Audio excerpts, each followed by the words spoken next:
Pesawat supersonik bisa diukur berapa kecepatan antara Mekah dan Yerusalem, Palestina. Itu bisa diukur.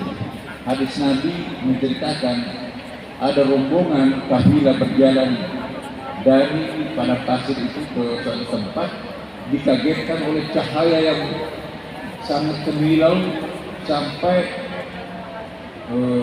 muatan unta itu berterbangan, jatuh, berjatuhan. Kecepatannya itu sangat luar biasa. Diperkirakan itu adalah Rasulullah diperjalankan dari Mekah ke Aqsa. Kemudian Mi'rajnya itu tidak bisa.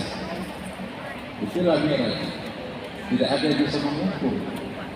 Karena memang redaksi digunakan Tuhan Asra, ya, memperjalankan. Jadi bukan Nabi yang proaktif.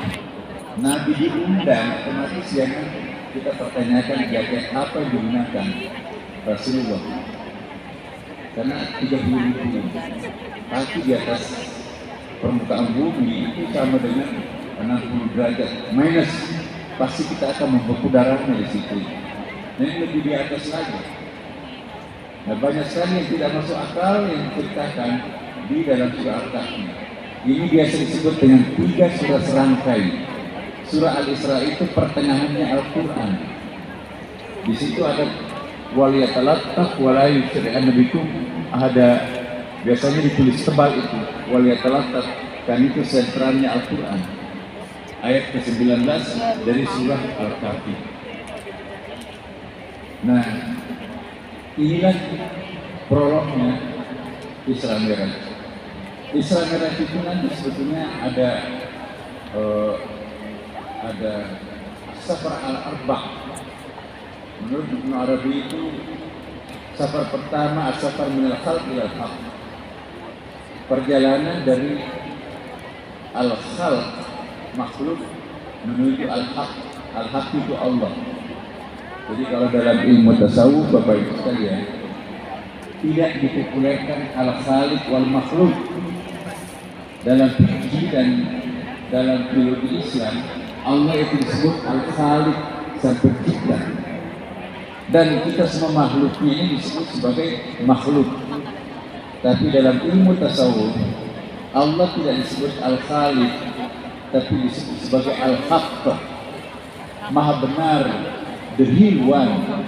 Karena yang ini adalah tajallinya, manifestasinya Tuhan, gambarannya Tuhan. Dan ini adalah mungkin wujud. Bahasa ibunya itu hanya maya. Maya itu antara ada dan tiada. Karena kertas ini ya dari kayu itu dari mana? Dari tanah itu dari mana? Tanah itu dari partikel atom itu dari mana? Bahasa yang lebih kecil, proton, elektron itu dari mana? Lebih kecil dari air. Dari air masih ada lebih kecil lagi, uap itu masih kelihatan, tapi energi yang tidak kelihatan, dan ujung-ujungnya tidak ada yang ada selain Allah. La mawjud illallah. Maka itu Allah yang paling benar, maha benar sendiri disebut al-haqq.